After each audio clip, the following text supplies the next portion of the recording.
Смотрите в программе. Правительство России расширило действие дальневосточной ипотеки. Теперь на жилищный кредит могут претендовать специалисты из других регионов. Передовыми назвали предложение Якутии участники круглого стола «Деловая Россия». Внимание экспертов привлекли меры развития арктических территорий.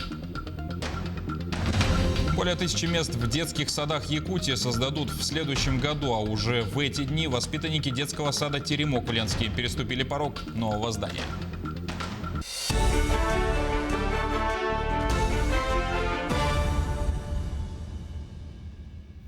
Продолжаем эфир телеканала новостями к этому часу. Жители других регионов смогут претендовать на жилищный кредит под 2% годовых при переезде на Дальний Восток. Председатель правительства России Михаил Мишустин подписал постановление о расширении программы «Дальневосточная ипотека». Новая мера касается участников региональных программ повышения мобильности трудовых ресурсов. Она поможет привлечь в ДФО высококвалифицированных специалистов. Кроме того, если кредит выдается на строительство дома, в качестве залога теперь разрешено использовать недвижимое имущество из любого региона.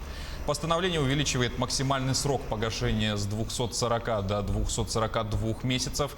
Также теперь в рамках программы доступна покупка жилья на вторичном рынке на всей территории Магаданской области и Чукотского автономного округа. Законодательным новеллам господдержки бизнеса в Арктике был посвящен круглый стол в Москве. Он организован Арктическим правовым центром и общероссийской общественной организацией «Деловая Россия». Ряд законодательных инициатив и решений региональных властей Якутии по поддержке арктических территорий эксперты оценивают как передовые. В частности, в республике принята стратегия социально-экономического развития этой территории. Действуют налоговые преференции. Выработано решение о развитии точек экономического роста на территории 13 северных районов.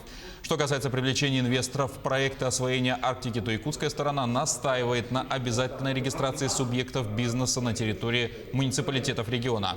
Налоговые поступления позволят модернизировать в ускоренном темпе объекты социальной инфраструктуры за полярным кругом. Тикси для нас является вообще неким таким флагом Арктики, поскольку это один из известнейших морских портов на Северном морском пути. Это и центр Булунского района, это поселок, который находится на перепутье, так сказать. Там есть и большой аэродром, который обеспечивает работу всех фактически воздушных судов. Это морской порт, который, конечно, нужно модернизировать. Александр Сергеевич Николаев, наш глава республики, принял решение заняться развитием этого поселка. Я думаю, после этого последуют и другие решения по конкретным точкам экономического роста. И если условия для работы бизнеса не создать, то, в принципе, в Арктике ничего не произойдет, да, потому что тех ресурсов, которые необходимы для развития в Арктике, у государства их нет. Но для того, чтобы бизнес пошел в Арктику, он должен четко понимать, а что там надо делать, это раз, это указывает правительство. И самое главное, какие он получает преференции от того, что он будет в Арктике работать. Это тоже задача правительства, причем не только федерального, но и задача еще региональных властей. В Якутии в 2021 году создадут более 1000 мест в детских садах. На строительство и покупку помещений выделили почти 1,5 миллиарда рублей. Об этом сообщили в региональном Миноборнауки. Средства выделят в рамках нацпроекта «Демография». Строительство и приобретение пройдет в Амгинском, Алданском, Намском, Алекминском, Татинском, Усть-Алданском районах и в городе Якутске. Всего планируется создать более 1000 мест. Финансирование предоставляется из федерального, регионального и муниципального бюджетов. Всего направлено порядка 1,5 миллиарда рублей. А воспитанники детского сада «Теремок» в Ленске уже переступили порог нового здания и стали полноправными хозяевами современно оборудованных просторных групп. Детский сад на 315 мест наконец открыл свои двери. Вслед за юными воспитанниками в новое дошкольное учреждение отправилась Анна Кожевникова. Пространство, много воздуха, залитые солнцем группы, новенькая мебель, хорошенькие игрушки. Пока маленькие хозяева нового детского сада только обживаются. Сегодня первый день, как они вступили в свои владения. Порадовались новоселью и воспитатели, и родители. Тоже сегодня зашли, прям такие: ой, как у вас красиво, как у вас хорошо. Прям эмоций очень много. Немного же еще родителей, мало как бы пришли. Но думаю, что очень понравится, очень хорошо будет, положительные отзывы. Просторный спортивный зал, где будет работать 2 преподавателя. Большой музыкальный зал – это вотчина музыкальных руководителей. Для такого детского сада полагается 3 ставки. Отдельный пищевой и медицинский блоки. Здесь уже не просто медкабинет, а несколько помещений. Есть даже специально оборудованная палата для заболевших детей. Сад рассчитан на 315 человек, а в прежнем теремке было в 2 раза меньше. Наконец-то мы сегодня открылись. У нас пришло детей 71, работает 46 педагогов. Открылись 8 групп, еще открывается 1 группа из Белочки, потому что там ремонт идет. И в дальнейшем по прибытию детей будем раскрывать другие группы. Это будет у нас 13 групп, 26 воспитателей, педагогов еще больше, потому что там и дефектологи, и логопеды еще дополнительно. Вот. Обслуживать все это будут 2 старших медсестры и врач-педиатр. После длительной и трудоемкой процедуры переезда пришло время комплектации группы штата. В детском саду «Теремок» и так немало новобранцев. Молодые кадры постоянно вливаются в коллектив и проходят подготовку под руководством опытных сотрудников. Я работаю уже 2-й год, решила прийти сюда, учусь на воспитателя и хочу, чтобы было светлое будущее нашей страны. А дети – это и есть будущее, поэтому воспитание подрастающего поколения – это залог успешного развития всего социума, страны и мира в целом. А когда для этого созданы все условия, как в детском саду «Теремок», то воспитывать и приучать детей к прекрасному куда приятнее. Этот детский сад должен стать образцово-показательным в Ленском районе. Анна Кожевникова, Денис Семенов, Ленск. Завершение огородных работ для дачников товарищества «Тамарак» города Алдана совпало с выборами. Новый глава дачного поселка избирался путем голосования. Кандидатура на пост управляющего была всего одна, да и та выдвинута спонтанно.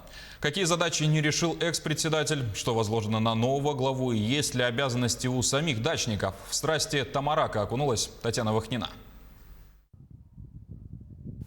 Садово-огородная страда завершается. Большинство участков уже подготовлены к зиме. Дачное товарищество «Тамарак» крупнейшее в районе. На 27 улицах без малого 500 фазенд. Собранный урожай делятся огородники. Получился богатым, несмотря на то, что погода порой преподносила жестокие сюрпризы.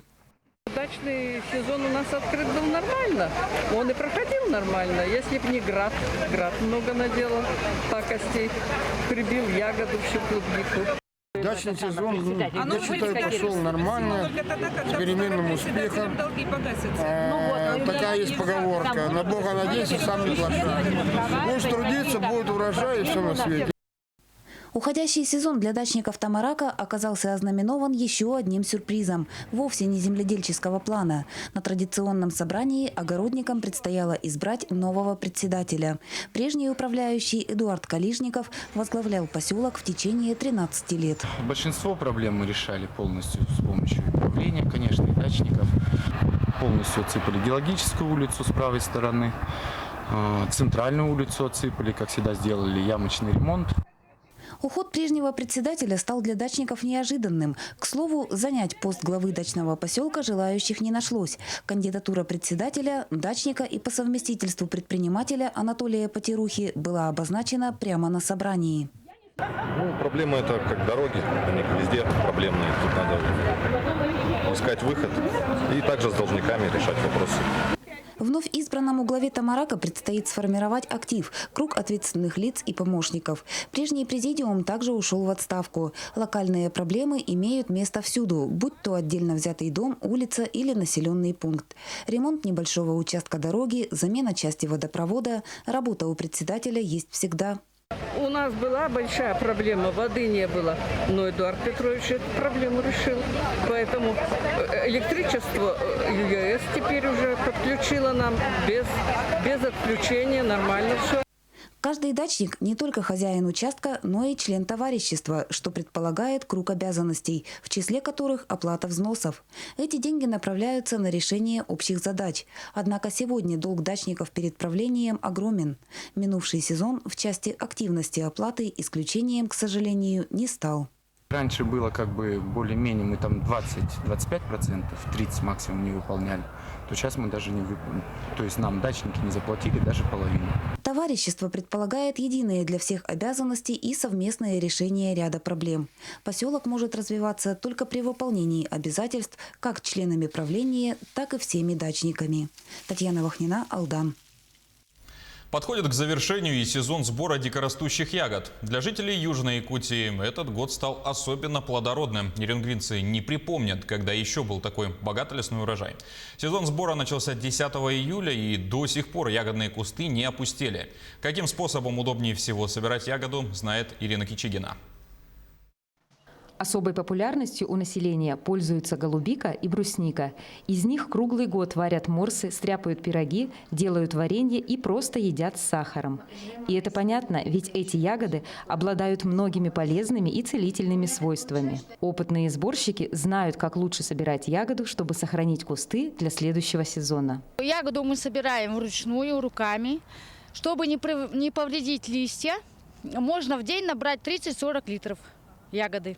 Бруснику мы продаем 300 рублей литр, голубику продаем 350 рублей литр. Ну, мы в 8-9 утра уходим и в часов 5-6 на камень сюда выходим, продаем ягоду. Для жителей села Иенгра голубика – это не только полезное лакомство, но и источник дополнительного дохода. Как только наступает сезон сбора, иенгринцы дружно отправляются собирать ягоды, чтобы к концу дня сдать ее оптовикам из Якутска.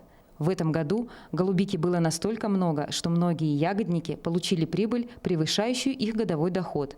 Кто-то на эти деньги собрал детей в школу, кто-то приобрел технику. Оптовиков было нынче как никогда. Принимали где-то в районе 250 рублей за литр. В этом году благодарны, что к нам приезжало много оптовиков. Даже были такие оптовики, которые закупали для своих лошадей. У кого-то есть такие дорогие особи лошадей, разводят где-то в Якутске, под Якутском. Они несколько фур покупали голубиков для своих лошадей. А для тех, кто уже планирует на следующий год отправиться в лес, мы напоминаем, что начинать сбор растений, не дождавшись их полного созревания, неминуемо ведет к их повреждению. Поэтому существуют специальные установленные сроки начала сбора дикорастущих ягод и плодов.